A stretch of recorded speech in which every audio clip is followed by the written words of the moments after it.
But when I make my biggest progress, when I really change who I am and change the world, that's when everything's fucked. When things go wrong, or I'm feeling things I don't want to feel, or bad things are happening, that's when I'm like, okay, I currently cannot sleep. I've completed the day's tasks. I've tried to go to bed. I can't sleep. More shit has happened. That's when the amazing things happen in my life.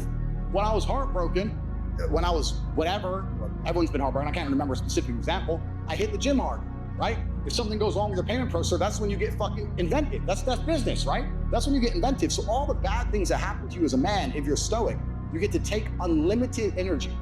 Heartbreak is unlimited energy. So is depression, so is rage, so is sadness. All these negative emotions they tell you to collapse behind. The thing that people struggle with most, especially men, is that we only learn lessons the hard way. That's the problem.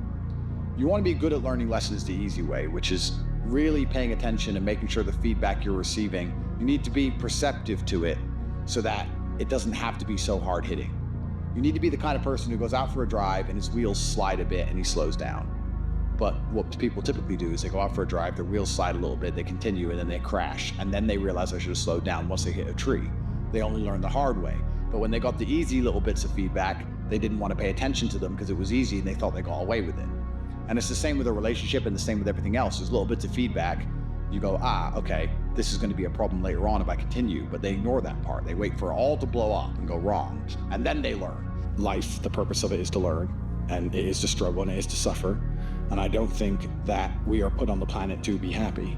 I actually genuinely believe we are put on the planet to learn things and to struggle and to genuinely suffer. I think that life is suffering. And I'm not saying this in a negative way. I think that if you want to be any kind of man of caliber, your life needs to be full of suffering. If you don't have that story of pain, you don't have a story at all. It's just the way the world works. You're not going to be a credible man who is respected if you don't have a bunch of pain and problems in your past. If you wake up and you're born as a man and everything goes exactly to the way you want it to and everything's nice and easy, nobody's going to respect you and you're not even going to be happy yourself.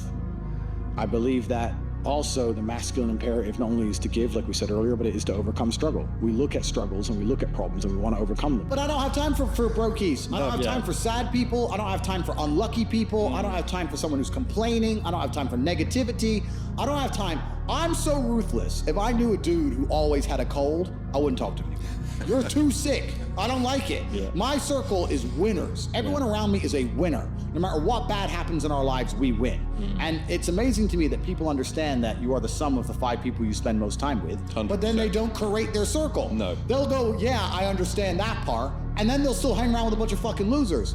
The problem is, it has to be a value exchange. You can't be a loser hanging around with winners because winners don't want to hang around with you. You need to find a way to provide value and work your way up. But as you progress through life, there's going to have to be people you cut off because they're just holding on to your coattails, slowing you down. And no matter how many times you give them a chance, they don't want to fucking progress. That you need to be physically strong so that you're not attacked by others, and mentally strong so you're not attacked by yourself. Good times don't last forever. Neither do the bad times. It's gonna come, it's gonna go. And you just have to be ready to ride the storm and enjoy it for what it is. And maybe when you go truly crazy, you can enjoy the bad times as much as you can enjoy the good times because there's no light without dark. I don't know about you, but my brother and I, our best stories are being broke. In fact, being rich only has any value at all because we were broke. If I buy a Lamborghini, I don't care. But if I buy a Lamborghini and then laugh about how I didn't have a car, now I want the car. There's no light without dark. There's no joy without pain. I find it amazing that people will sit there and spend all their time upgrading that character, making as much money as they can, getting the best guns, getting strong, getting some hoes, meeting important people, getting the best car. They'll do all that in a game, but they won't do it in real life. I find that incredible. Like, my life is GTA. I don't need to play a game for GTA. If I want a gun, I'll fucking buy it. If I want a car, I'll fucking buy it. I want a bitch, I'll get her. It's me. I am GTA. I don't see why people play the games. They play the games because they're scared of loss. Because if you die in the game, you get another chance. If you lose in the game, you get another chance. In life, you get one shot. Damn, But if you get some balls, that's what life is as a game. That's what life is as a man. This is one big video game. You get to upgrade your character. You're not born with any value. All these women that you just put me on with are born with value. They're pretty already. They're gorgeous already. They're good looking enough. Even if they're a 5, someone's gonna give a shit they exist because someone wants to fuck them. As a man, if you don't make yourself valuable, you have no value. You have to get up and do it. Just like a video game, you start with fucking 0. You have to decide if you want to complete it, you have to upgrade your character. But if you truly work your ass off, it's difficult for it to have a negative impact on your life. Maybe you'll end up with an Instagram page, the best Instagram page on twig whittling, and who knows, right? My point is that it's very hard to find truly negative energy that's directed in a semi-positive direction. It's hard to say, I'm working my ass off at X and it's made my life worse. You know, you're not doing anything, and you're asking the question, hoping I'm gonna give you some magical answer that's gonna allow you to be motivated forever. But motivation isn't real. Everyone says this, motivation is not real, discipline's real. I do not feel like training, but I still train because I'm a disciplined individual. You don't get to go through life only doing the things you feel like doing. Do you know who gets to do that? Women. Beautiful women. Beautiful women get to do what they feel like doing.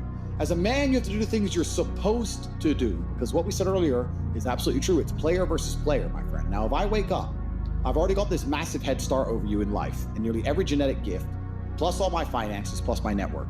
And I wake up and I decide, even though I don't feel like working, I'm gonna work my ass off. And you wake up way down there, peon, and you can't be bothered to work. What chance do you have against men like us? You don't stand a chance. You can't get the girl. We'll take the girl off you. We'll bankrupt your ass. We'll kick you out your house. You name it. You don't stand a chance. Now, if you're gonna wake up and look in the mirror and understand that you're absolutely not only crushable, that you're a rabbit and that lions exist, and that's not gonna motivate you to do something about it, then you're a lost cause. And there's no point asking us a question. You know exactly what you need to do. If you wanna stay killable, then stay killable. But I can't live that way. I would refuse to live that way. It's a disgrace to my bloodline. It's a disgrace to my parents who struggled to raise me for me to be anything other than the best version of myself. That's honor. I have honor to my last name and to my ancestry. It would be disgusting for them all to have fought saber-toothed tigers so I can wake my lazy ass up, jerk off all day, and ask on YouTube how I can stop being a fucking loser. To be a master of communicating, you also need experiences worth talking about. You have to live a life. You need a degree of wisdom, and wisdom doesn't always come with age, it comes with life lived. I had a guy message me, this is a long time ago when I used to reply to my own emails, too big now, but he said, I don't have any stories, my life's boring. I said, bro, where do you live? He said, Madrid. I said, bro, ride the train from Madrid to St. Petersburg. Ride the train from Madrid to Vladivostok, do the Trans-Siberian Railway, cost you like $300. He goes, oh, but what if I get robbed? Exactly! That's exactly the point! What if you get robbed? Now you have a story. Maybe you'll die, maybe you won't. But you have a story.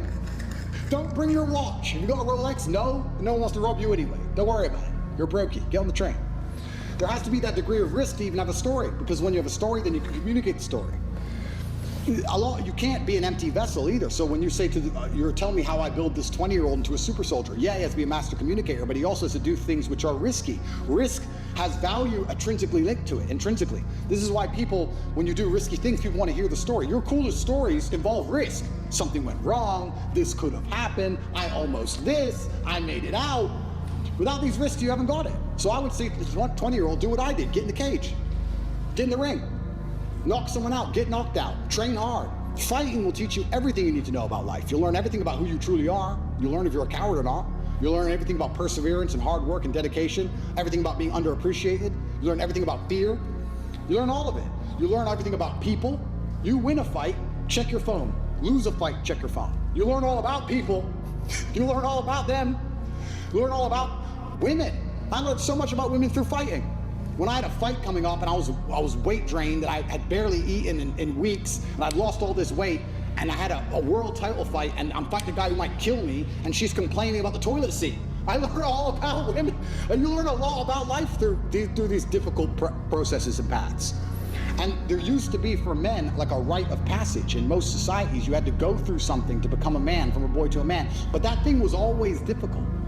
It's always been difficult. Now you have to self-induce it, self-inflict it. But if you're gonna be a boy and never bring on that self-inflicted rite of passage, how are you gonna ever become a man? You know you're supposed to go to the gym. You know you're supposed to train, learn how to fight. You know all these things. You don't do them. That's your decision. It's your prerogative. I didn't make that choice. I made the choice to do it all. I decided all of it. And every single man watching this can do the exact same thing, which is why I have very little pity. When I do these streams and people think I'm arrogant or I'm rude to people, or even to you earlier, when I was making jokes and I've been joking with the girls, saying drink the soy latte. I'm not, yeah.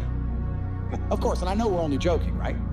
But the point is, that's a conscious decision you made. I would never make fun of someone who hasn't got a choice. I wouldn't make fun of someone born with one I arm. have a choice though. But if you've made a fucking to be less than you should be, then I believe you should be mocked for that decision. I agree. I feel like, yeah, because like you're not living up to your full potential. Like it's your choice to basically not live up to your full potential.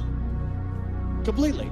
And me as a man, when I put myself through hell, when I have had such exacting, such stringent standards for myself, why would I then have less exacting, stringent standards on the people I meet? Yeah. Why would I put myself through hell to be me and then meet someone who didn't put themselves through hell and then treat them like my equal? No, fuck you.